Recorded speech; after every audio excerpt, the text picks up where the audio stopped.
Hey everyone, and welcome to another episode of 2.5 Salesmen. I'm your host Mario, together with my phenomenally looking host Julio, who just turned 20 this week. Julio, congratulations on your 20th birthday, my friend. Thanks, man. The best thing about turning 20 is having turning 20 with the 13 years experience behind it, Oh, you are now ready to apply for junior sales positions across Europe. Yeah, exactly. That's what I'm hoping to. That's why I got Morten into the episode, just to try and talk him into giving me a job later. I have to say that you're the best looking 20-year-old I've ever seen. You've not seen that many. He is dreamy. He is dreamy. Oh my God. So all right, enough. We have another guest this week. Please let's welcome Morten. Morten is currently VP Sales of Holdbar from Denmark. Morten, welcome to the show, man. How are you? Thank you so much. I'm good. I mean, Friday afternoon, best day of the week. I mean, energy level is peaking right at this hour. Oh, so perfect time to call the East Coast, I'd say. Yes. Cool, man. So today's No, I was just thinking last week that I was calling on Friday afternoon and the pickup rate was crazy. Like everyone was picking up the phone and I was like, why do people not like doing this in the Friday afternoon? It's perfect. I know. So today's topic is a very interesting one. It is salespeople needlessly complicating everything. And let's open up with the very hot piece. And this is we are now kind of entering the golden age of sales technology. It happened in marketing maybe 5-6 years ago, but right now with large language models and AIs doing basic calls, the tech stacks are just getting weird, right? So let's begin with tech stacks, right? And then how, to your point before we began recording, is that maybe doesn't comes from salespeople themselves, but sales leadership. I mean, I think that's one of the cores in the overcomplicating aspects of doing sales and doing it harder than it actually has to be, and that is to the point of implementing so many additions to the CRM platform, so many AI tools, prospecting tools, auto dialers, whatever you have, and some of them are vital for being productive, but to be honest, most of them is just taking up time, valuable time on a day-to-day basis, where you are forced into using tech stacks that doesn't necessarily do any good for you, but nonetheless or not to forget the customers. For the salespeople, and not to forget about the customers. I mean, they don't care what kind of automation tools that we use. I mean, they still expect us to deliver value and solve problems and deliver solutions for any pain that they have. They don't care about what tech stacks how efficient that we or inefficient that we are in our work, right? There is a term for this. So I think it was coined by my coach, Justin Michael. He said Frankenstack. Yeah. Yeah, I like that. To try and plug everything on top. Right. Yeah. I think what did you see when it comes to sales staff that people miss? Like they invest in this and this, but it's kind of superfluous. I mean, look, for me, the turning point was a while ago. I was guesting my friends, and he's a customer success manager for a big enterprise ATS. And he literally just opened this tech stack. And there were, I'm not joking, there were 39 things there, right? Wow. Some of them were like... Just for client success? Yeah. Well, I mean, he would have access to everything, so he didn't use everything. And then some of them were, okay, invoice stuff, etc. But I was like, what is that? And he's like, I don't know, I don't use that. It's like, what is that? I don't know, I don't use that. I was like, so what do you use? It's like, I don't even touch Salesforce. I just use SalesLoft. That's it. That was it. That was the sales engagement platform, which is probably to this point, I would say, if there's one thing I want to spend money on, it's probably that. Anything else, fuck it. Yeah. Oh my God. Martin, what do you see? Where do sales leaders, like maybe startup founders or like young VP sales, where do they invest? Where do they fuck up when it Yeah. comes to the I selection mean, of the tech stack? oh man, I mean, I hope that we have a long time for this, because I mean we I'm all make I'm gonna put coffee on. yeah, do that. I mean, we all make fuck ups, right? In as sales leaders, sales reps, CEOs, and founders. I mean, we are all guilty of making mistakes. So I think that everyone that are either, you know, fresh out of as a new VP of sales, or even experienced sales leaders, they're looking for the magic bullet, for the silver bullet that can make their lives easier and then can create results tomorrow just by implementing a certain tech stack. And they keep on, you know, looking for the magic bullet that will magically solve and get all of the quotas in place without having to do anything. But the thing is, I mean, you still have to put in the work. You still need to research the customers. You still need to know your ICP. I mean, none of that will be solved by any tools that you can add to the tech stack. And hey, I've made the mistake myself. I mean, I overcomplicated our tech stack back in the days, but I know for a fact that it doesn't help anything. I mean, but that's the problem precisely, right? Is that salespeople probably like buying as well, right? And then you get someone calling you, and I think sales management, it's probably in the B2B world one of the worst jobs you can have.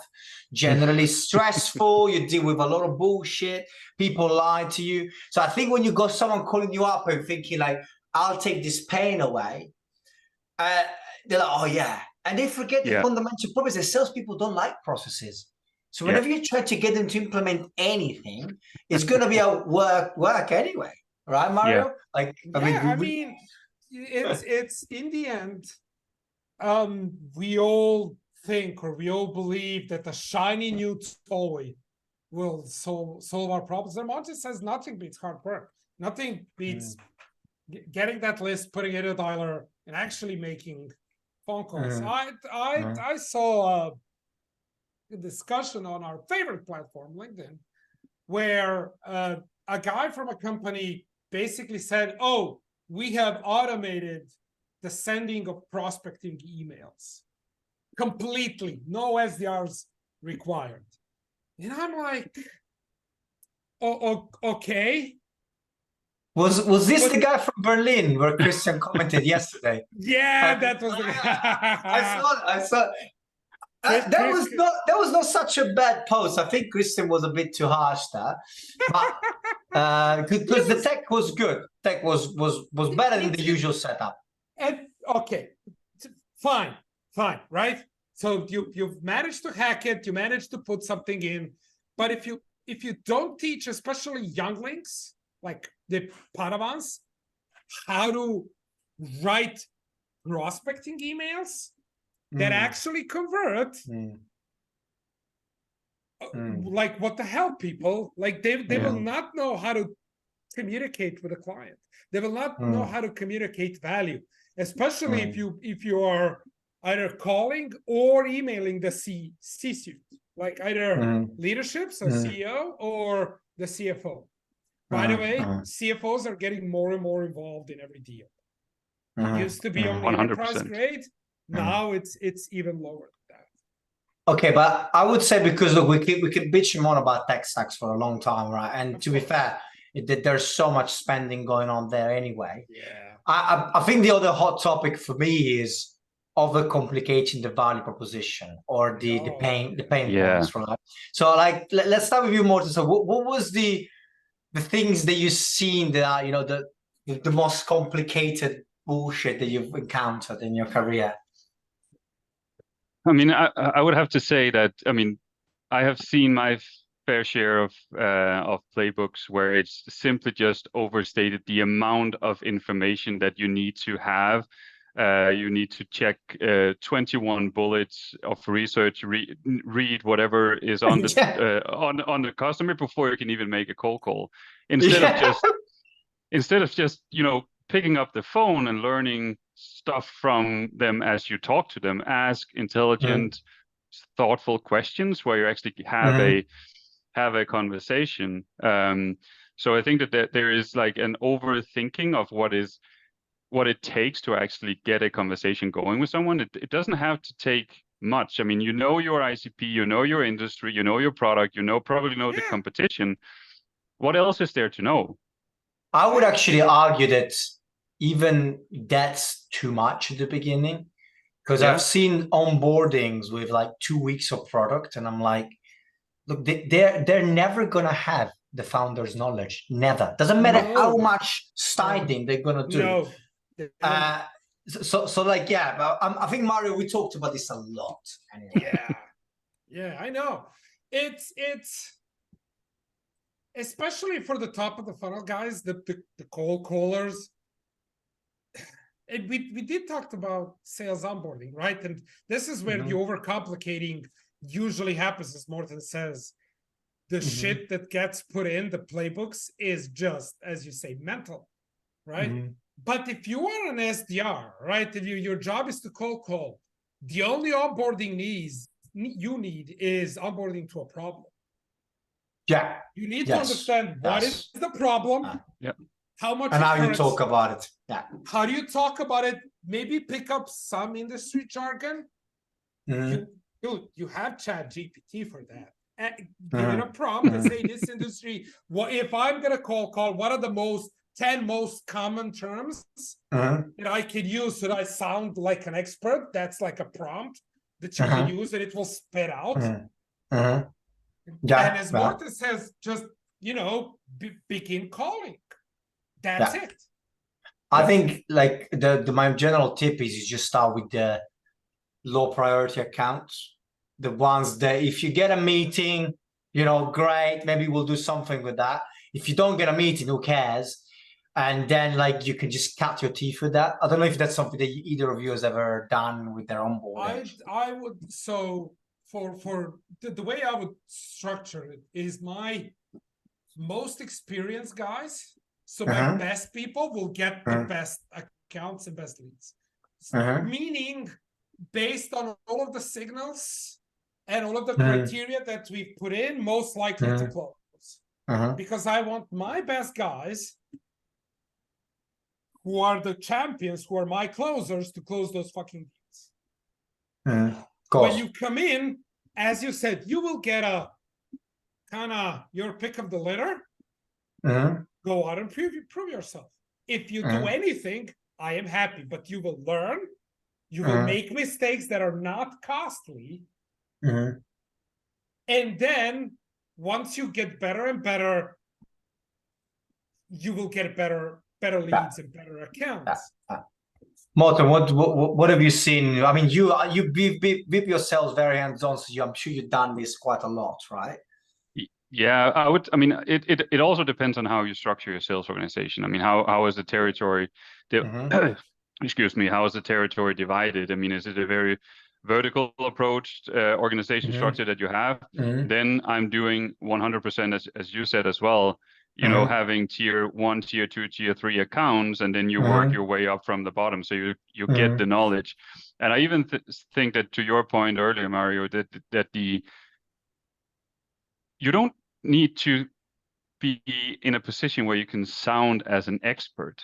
You just need to be in a position where you can actually have a conversation with another human being.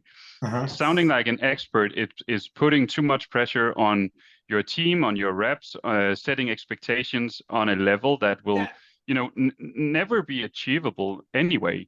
So it already at that point, I mean, we are not putting people up for success, but because when will they actually become what is labeled as an expert? They just need to have conversations, solve problems, help uncover problems that the prospect probably don't know that they have or can be solved. I mean, I see that with Hallbar each and every day. I mean, they don't know that a solution like ours exists and what it actually can do to help. So there's also an educational piece. You don't need to be an expert to educate on I a agree problem here. that can be solved. And this is again coming back to the overcomplicated things. Especially Julie and I had the discussion about hiring from industry. Like oh my God. People that have industry, let's say industry knowledge. Especially for the top line revenue, I would rather have someone who can pick up the phone and get it than someone who's been a long time industry and has, let's say, prejudice. I'd rather have both. I'd rather have both, and I will stick to my. Have both. Yeah, always. Okay. I'm not so sure. We had this discussion about whether or not to hire reps that have industry knowledge and industry experience versus reps that are just better salespeople but don't know. No. Shut up. This is not the argument we had. The argument we had is, given equal, would you prefer industry knowledge? And I say yes.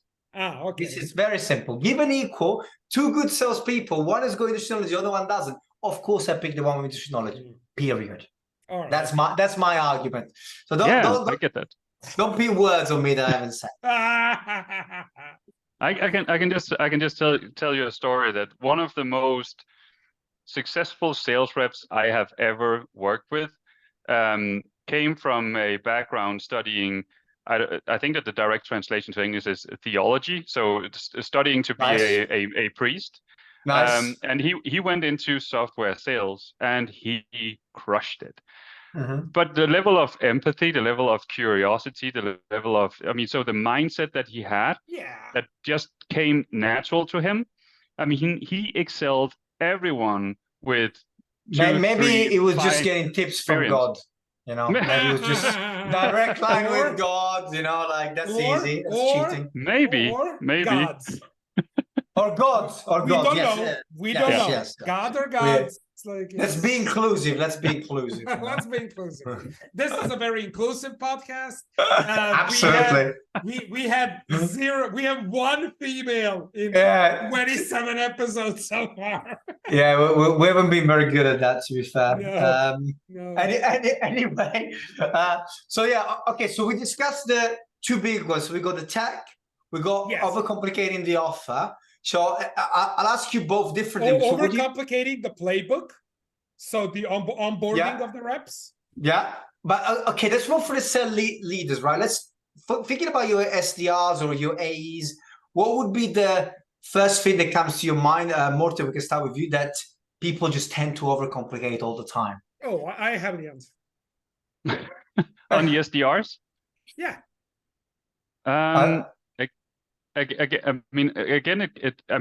There's.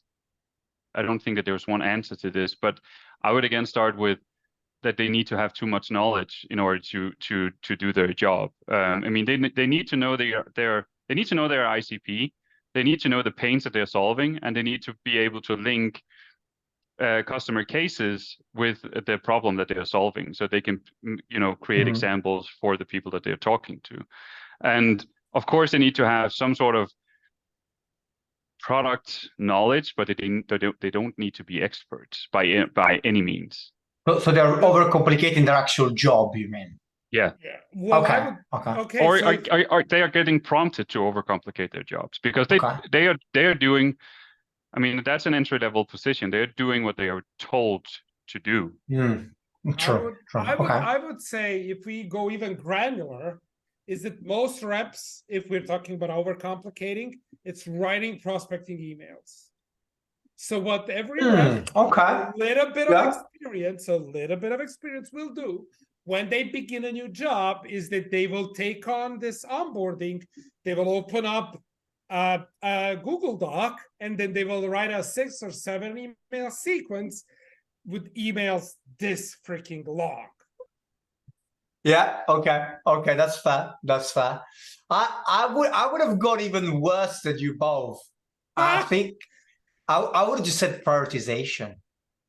Oh, okay. You know, What do you mean? and like they're just overcomplicating what it's very simple. The first thing you do is you do your outbound.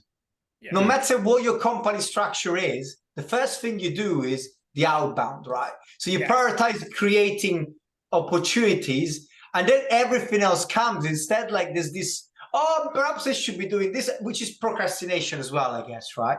But Yeah. this overall It is. idea of making your life more complicated, like the job is very simple. If you have a list, you just call the list. There's not much else to discuss about that. Yeah. No, that's Yeah. true. That's true. Yeah. All right. So when it comes to, let's say, yeah, when it comes to day to day, like if we look at a silo, so let's move on maybe from the SDRs to account executives. What have you seen there? Because this is a completely different skill set and knowledge, right? True. So when you go to account executives, how are they complicating things? I mean, look, the first thing we kind of talked about this 1,000 times, but it's, and by overcomplicating, actually, is probably not the right word. Is like, but the discovery call, you know, like starting with the discovery call being like almost a demo or pitching in discovery call, like a lot of things that just don't have any space in the discovery whatsoever, and then you're wondering later, oh fuck, why is it still not going in? You know, that would be my first thought. Absolutely. Yes. Well, we talked about the discovery. I mean, you wrote a book on it, so I did write a book on it, yeah. And it's yeah, I would, okay, so we would argue that, if I'm getting it correctly, that it by skipping discovery or half-assing it, they're basically running into demo, and then basically overcomplicating the entire sales process. Because what happens if you do not diagnose is you go follow up forever after the demo, and nothing converts and nothing happens. Yeah, it's the champion's fault. What about you, Morten? What do you think? Hey, they didn't give me access to all the decision makers I need. That's why, right? Yeah, sure, man. Yeah. So I think, I mean, I would be very interested in hearing your point of view on this as well. But just the fact that we even have this conversation is a perfect illustration of like industry standards that are just so messed up in the sales world that automatically feeds into every position down the food chain in a sales organization. So take your example with, are they doing proper discovery? I have seen so many discussions around, are you allowed to show parts of a demo in a discovery call, yes or no? And just the fact that an AE needs to always consider and take a standpoint on that, or correct any directions that can be different from company to company. Thinking about, so which stage are they? Which deal stage are they in right now in my pipeline and stuff like that? So they are actually more focused on being aligned with internal process than actually having a conversation with the customer. They don't. They are blocked from, listening to objections or opportunities or pains that they can actually solve that are never uncovered, because they are way more focused on internal process than actually solving something for the customer. So but I'm gonna because I would say that's a very easy excuse to make. It's just, I'm just following the process. Right? Yes. The best salespeople I know, they don't care. They take responsibility. If something is right, they'll make it. Okay, maybe not in Salesforce, because I can imagine in Salesforce you don't follow process and they actually might fire you. I don't know. I've got no idea, right? But I think the moment you start saying, oh, well, the process says this, I'm like, well, shut up. Because if you know that, if that's your excuse, it means you know you should have done differently, and you're using that as that's my point. Yep. And I would argue that it goes to onboarding. That we did mention this kind of in the beginning, but every salesperson is always onboarded on the product. You and I had this conversation in one of the earlier podcasts that I'm a huge fan of every salesperson, regardless of position, including leadership. So SDRs, AEs, VPs should do at least 2 weeks of customer success or client success. That's a good, yeah, I like that's a good idea. Full-time work. You don't do your job as an SDR or your job as an AE or your job as a VP sales. You don't do nothing. You just do customer success for a month. And after that, you get a lot, you know what's happening. What the hell is happening. Yeah. Or sit in the support in the customer support customer service. For 2 weeks. Yeah, I was thinking it's not even a bad idea. Service, support, success, whatever, right? Okay, so like let's tie this to a close, because I know Morten decently well by reading his posts daily, and from the overall podcast, it's quite clear that I think you believe obviously that all starts from the top, right? That all the problems of all complication are starting with leadership, right? So, yeah. So what would you say is, like, in a nutshell, the top 3 sins you've seen leaders do repeatedly? So leaders are, what I have seen and also experienced or done myself, try to be something that they are not.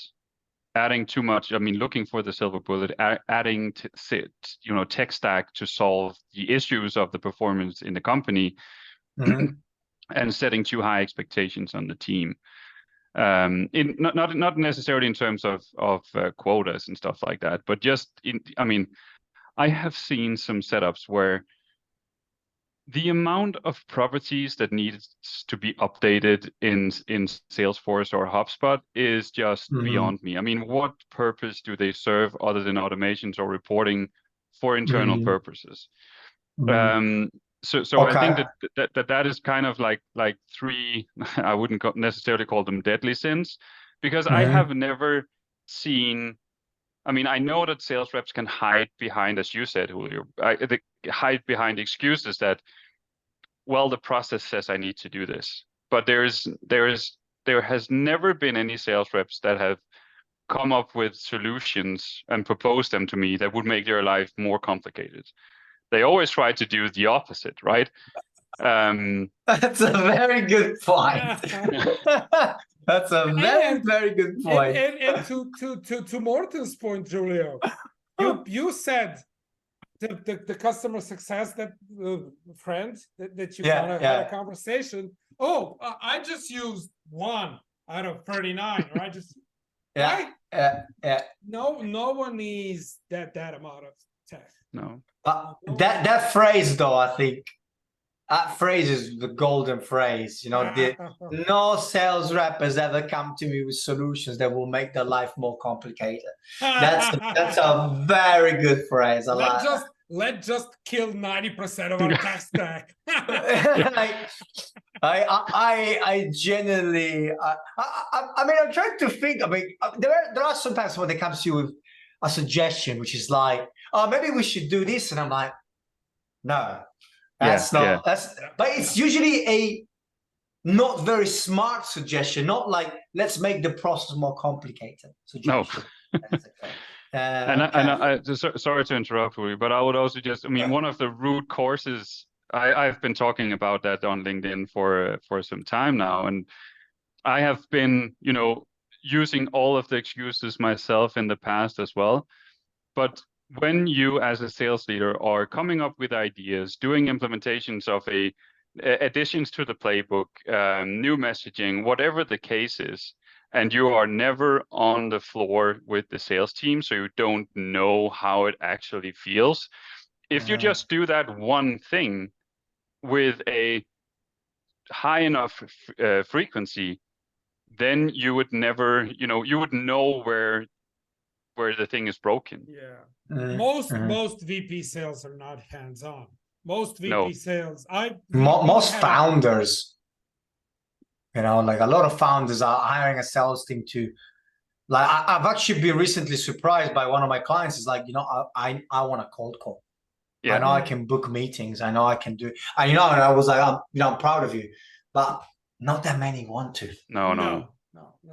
And we had a saying that a salesperson who stops selling becomes a manager.